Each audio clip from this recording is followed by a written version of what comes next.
अस्सलाम वालेकुम student, welcome to the tuition time. आज हमारा सब्जेक्ट है जेंडर स्टडीज़ और जेंडर स्टडीज़ का टॉपिक है हमारा second wave of feminism. Recent lecture में हमने फर्स्ट वेव ऑफ फेमिनिज़म को कवर किया था एंड उसके क्रिटिसिज्म को कवर किया था। तो आज हम फर्दर मूव करते हैं सेकंड वेव ऑफ फेमिनिज़म की तरफ। सबसे पहले ये चीज़ समझ लेते हैं कि क्या ज़रूरत पड़ी कि जब एक दफ़ा फर्स्ट वेव ऑफ फेमिनिज़म आ गई, औरतों ने अपने हक़ के लिए आवाज़ उठा ली, फिर दूसरी वेव की ज़रूरत उनको क्यों फील हुई, क्या रीज़न्स थे इसके पीछे। तो जो पहली वेव ऑफ फेमिनिस्ट थे उनका ख्याल ये था कि जो पॉलिटिकल इक्वालिटी है, जब वो मिल जाएगी औरतों को तो उनके सारे मसले हल हो जाएंगे, यानी उनको सोशल, इकोनॉमिक और एजुकेशनल इक्वालिटी खुद ब खुद मिल जाएगी। लेकिन ये अजम्पशन बाद में उनकी रॉन्ग प्रूव हुई और वहाँ पे औरतों के लिए सोसाइटी में इकोनॉमिक और एजुकेशनल इनक्वालिटीज़ कंटिन्यू थी। उनको बेशक राइट टू वोट मिल गया था, उनकी पॉलिटिकल उनको जो इक्वालिटी चाहिए थी वो उनको अचीव हो गई थी, लेकिन उससे उनके इकोनॉमिक और एजुकेशनल इनक्वालिटीज़ पे कोई फ़र्क नहीं पड़ा। तो इसीलिए उनको ज़रूरत महसूस हुई कि अब सेकेंड वेव ऑफ फेमिनिज़म की ज़रूरत है, यानी दोबारा से फीमेल्स जो हैं, वुमेंस जो हैं, वो इकट्ठी हुई, ग्रुप किया और अपने मसलों को देखा। देन उन्होंने कहा कि अब हमें फिर से आवाज़ उठाने की ज़रूरत है। तो रीज़न यही था कि उनको इकोनॉमिक और एजुकेशनल इनक्वालिटीज़ का सामना था, जिस वजह से उन्हें सेकेंड वेव ऑफ फेमिनिज़म की ज़रूरत पेश आई। दो ग्रुप्स थे सेकेंड वेव ऑफ फेमिनिज़म में। जो फर्स्ट वेव ऑफ फेमिनिज़म थी हमारे पास, वो उन औरतों ने लॉन्च की थी जो एक पेज और एक ग्रुप पे आके यूनाइट हो गए, यानी कि सबको लगा कि जो भी women's first wave of feminism को, फेमिनिस्ट को जो भी आप कह सकते हैं सपोर्ट कर रहे थे, उनको लगा कि उनकी प्रॉब्लम्स जो हैं वो एक जैसी हैं, इसीलिए उन्होंने एक ग्रुप बनाया और वेव जो है वो लॉन्च हो गई। लेकिन जो सेकेंड वेव ऑफ फेमिनिज़म है उसकी जो लॉन्च हुई है वो दो मुख्तलिफ ग्रुपों के ज़रिए से हुई है। एक है लिबरल अप्रोच, एक है रेडिकल अप्रोच। लिबरल अप्रोच क्या कहती है और रेडिकल अप्रोच क्या कहती है, यानी किस तरीके से वो वुमेंस के प्रॉब्लम को हाईलाइट करते हैं, देखते हैं। लिबरल अप्रोच क्या कहती है। लिबरल अप्रोच जो है वो बेसिकली रिवाइवल है हमारे जो फर्स्ट वेव ऑफ फेमिनिज़म्स थी, जो डिमांड उसमें थी, उसका ये रिवाइवल है, या आप कह सकते हैं कि अपग्रेडेड वर्जन है। लेकिन जो स्कोप ऑफ डिमांड्स हैं वो थोड़ी एक्सपेंड हो गई हैं, सोशल, इकोनॉमिक और एजुकेशनल इक्वालिटी की तरफ चली गई हैं। ये अप्रोच स्टार्ट हुई थी बेटी फ्रेडन्स लैंडमार्क की एक बुक से, जब उन्होंने वो बुक लिखी द फेमिनिन मिस्टीक इन 1963। बेटी जो थी वो घर घर जाके मुख्तलिफ हाउस वाइफ्स के इंटरव्यूज़ ले रही थी और डाटा कलेक्ट कर रही थी और औरतों के मसाइल को समझ रही थी, तब उन्होंने ये बुक लिखी।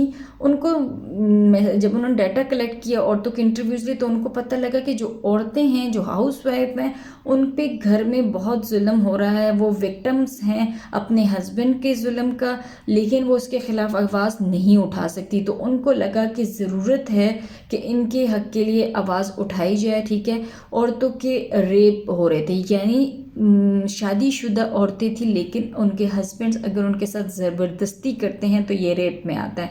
वो बच्चा पैदा नहीं करना चाह रही, उनसे ज़बरदस्ती फोर्सफुली पैदा किया जा रहा है, उन पे मार कुटाई की जा रही है उनके साथ। ठीक है, अगर वो उनके साथ नहीं, वो चीज़ नहीं करती जो वो उनके हस्बैंड्स उनको कह रहे हैं, ठीक है, तो उनको फिज़िकल अब्यूज़ का सामना करना पड़ रहा है। ठीक है, तो इस वजह से उन्हें लगा कि इन जितने भी मसले हैं, अगर हम एक तरफ से उठा लें बात को, दूसरी तरफ से उठा लें, हर तरफ से उठा के देख लें, तो बात इसी पे आती है कि जो अमेरिकन वुमेंस हैं, इनके मसलों का हल सिर्फ़ और सिर्फ एजुकेशन है। इनको तालीम मिलेगी तो ये इंडिपेंडेंट होगी, इनमें शऊर आएगा और इनके जितने भी मसले हैं वो हल होंगे। तो इसीलिए उनका ज़ोर था एजुकेशनल और इकोनॉमिक, यानी एजुकेशन आएगी तो इकोनॉमिक स्टेबिलिटी खुद ब खुद आएगी। तो उन्होंने कहा कि जो पब्लिक स्पेसेस हैं वो औरतों के लिए ओपन होने चाहिए, जो कि अपॉर्चुनिटीज़ मर्दों के लिए, वही अपॉर्चुनिटीज़ रिगार्डिंग टू एजुकेशन और इकोनॉमिक फ़ीमेल्स को भी मिलनी चाहिए। फिर उन्होंने एक ऑर्गेनाइजेशन कायम की, नेशनल ऑर्गेनाइजेशन फॉर वुमेन, जिसका हम शॉर्ट फॉर्म लिख लेते कि नाउ। तो बेटी ने नाउ इस्टेब्लिश की 1966 में। उनका जो मेन टारगेट था वो ये था इस मूवमेंट का कि जो डिस्क्रिमिनेशन हो रही है औरतों के अगेंस्ट, चाहे वो सोशल है चाहे वो इकोनॉमिक है, वो आपकी क्या होनी चाहिए on the basis of sex जो हो रही है वो ख़त्म होनी चाहिए। ठीक है, ये ऑर्गेनाइजेशन जो है एक मूवमेंट को लॉन्च करती है जिसका नाम है इक्वल राइट्स अमेंडमेंट यूएस में। ठीक है, फर्दर हम पे मतलब लिबरल अप्रोच में हमने समझ लिया, ठीक है, कि ये क्या हो रहा है, रिवाइवल हो रहा है फर्स्ट वेव ऑफ फेमिनिज्म का। डिमांड जो है वो थोड़ी सी एक्सपेंड हो रही है और सोशल इकोनॉमिक इक्वालिटी चाह रहे हैं। ठीक है, और बेटी फ्रेडन का हम जिक्र करेंगे इसमें। देन हम फर्दर मूव करेंगे रेडिकल अप्रोच की तरफ कि रेडिकल अप्रोच वाली ग्रुप जो थे वो क्या बात कर रही थी। जैसे कि आप कह सकते हैं कि एज अ मूवमेंट जो रेडिकल अप्रोच है वो 1968 में स्टार्ट हुई और वो कंटिन्यू रही 1980s तक।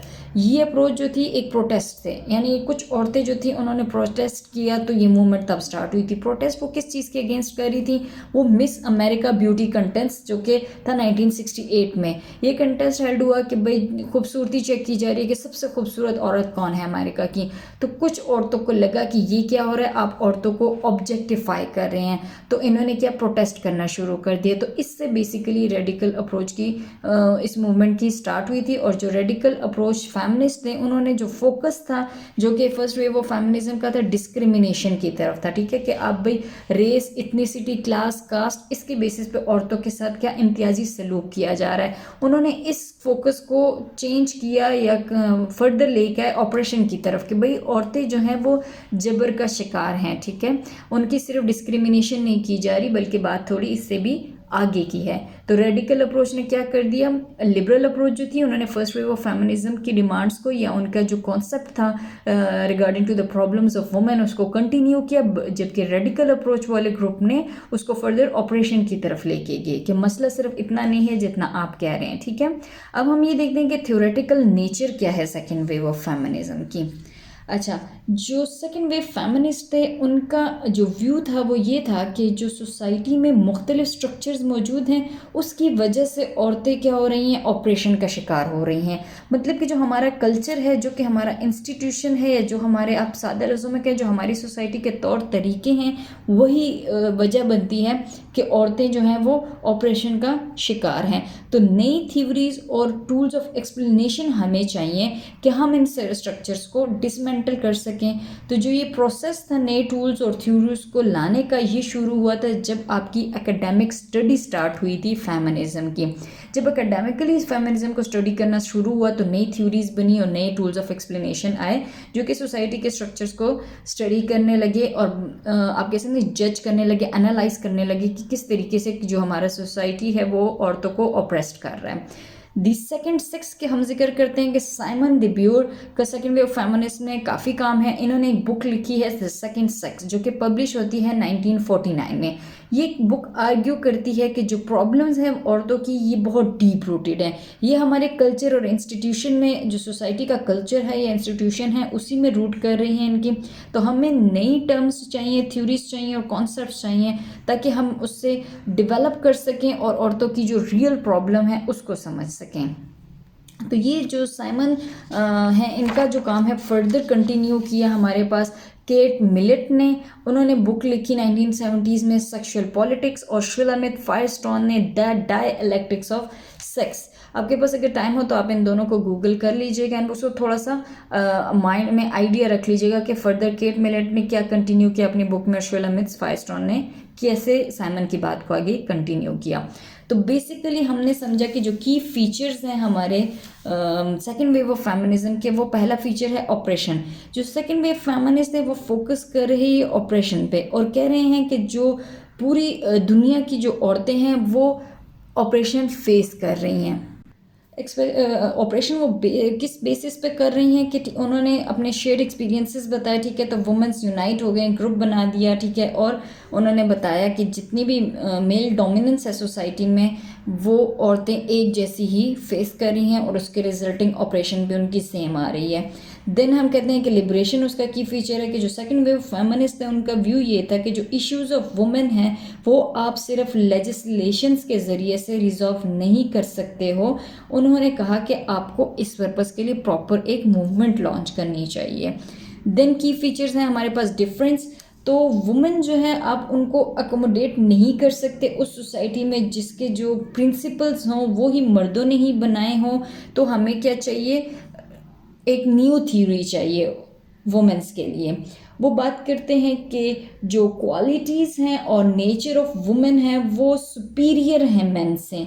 तो वुमेन को अपनी एक आप कह सकते हैं अपनी पहचान को सेलिब्रेट करना चाहिए, ना कि अपनी उस पहचान से अबेंडन हो जाएं वो, ठीक है। वो अपनी नेचर में मर्दों से सुपीरियर हैं। क्रिटिसिज्म को देख लेते हैं कि सेकेंड वेव ऑफ फेमिनिज्म पे क्रिटिसिज्म क्या हुआ है कि वही क्रिटिसिज्म है फर्स्ट वेव ऑफ फेमिनिज्म के, इन्होंने भी वुमेन ऑफ कलर को इग्नोर किया, उनकी फाइंडिंग्स को इग्नोर किया और इवन के उनके जो वॉइसेस थे उनको साइलेंस किया इन्होंने, ठीक है। इन्होंने लोअर क्लास वालों को इग्नोर किया और लेस्बियंस को इग्नोर किया, इनकी सफरिंग्स को इग्नोर किया। और इन्होंने क्या किया कि सारी दुनिया की औरतों को एक ही अम्ब्रेला के नीचे खड़ा कर दिया कि भाई जो जबर है वो जो कि मतलब आप कह सकते हैं कि अमेरिकन वुमेन जो है जोन सा ऑपरेशन फेस कर रही है वही all over the world face किया जा रहा है और हर क्लास की औरत वही चीज़ फेस कर रही है, जबकि ऐसा नहीं है। हर इलाके की हर सोसाइटी की औरतों का जो ऑपरेशन है जो फेस कर रही हैं वो डिफरेंट है दूसरी सोसाइटी से। तो इनका एक क्रिटिसिज्म ये भी है कि इन्होंने सारी औरतों के मसलों को एक ही जगह पे लाके खड़ा कर दिया है, ठीक है। और बेसिक एक ये भी क्रिटिसिज्म है कि ये आइडियोलॉजिकली डिफरेंसेस हैं इस जनरेशन की। ये जो सेकेंड वेव फेमिनिस्ट के सपोर्टर्स थे ये सारे वर्ल्ड वॉर 2 से पहले की पैदाइश है, तो थोड़ा सा जनरेशन डिफरेंस आ जाता है। तो इनके वर्क को बाद के राइटर्स ने बहुत ज़्यादा चेक किया, ठीक है, दोबारा से इसे गो थ्रू किया, इनकी हिस्ट्री वगैरह जब कंपेयर की तो उन्हें पता लगा कि इन्होंने women of colour, women of lower status and lesbians को इग्नोर भी किया है और इनकी सफरिंग्स को ओवरलुक कर दिया है।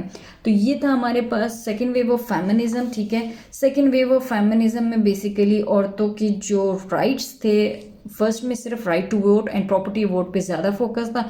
यहाँ पे इन्होंने अपने डोमेस्टिक जो कहते हैं ना उन राइट्स पे बहुत ज़्यादा जोर कर दिया था। इन्होंने कहा कि भाई औरत जो है वो मजलूम है, मर्द की तरफ से जुल्म का शिकार हो रही है, ठीक है। इनको अबॉर्शन राइट्स चाहिए, इनको डिवोर्स के राइट्स चाहिए, ठीक है। जो रूल्स एंड रेगुलेशंस है रिगार्डिंग टू डिवोर्स उनको चेंज किया जाए, नई थ्योरीज डेवलप की जाए, नई कॉन्सेप्ट्स डेवलप किए जाएँ, ठीक है। औरतों को आप कह सकते हैं कि इकोनॉमिकल इंडिपेंडेंस मिलनी चाहिए और उनको एजुकेशनल इक्वालिटीज़ मिलनी चाहिए। तो ये था हमारा आज का topic second wave of feminism. Coming lecture में हम अपने थर्ड वेव फेमिनिज्म को कवर करेंगे और फेमिनिज्म का जो टॉपिक है उसको क्लोज करेंगे और देन फर्दर हम इनकी जो कुछ ब्रांचेस हैं और फर्दर उनको थोड़ा थोड़ा आपको आइडिया दे देंगे कि ये कौन सी ब्रांच है इसकी और फेमिनिज्म की और इनके सपोर्टर्स के क्या व्यूज़ हैं। तो हमारे साथ बनिए रहिएगा ताकि आपका फेमिनिज्म का टॉपिक जो है वो अच्छे से कवर हो जाए। तब तक अपना ख्याल रखिएगा।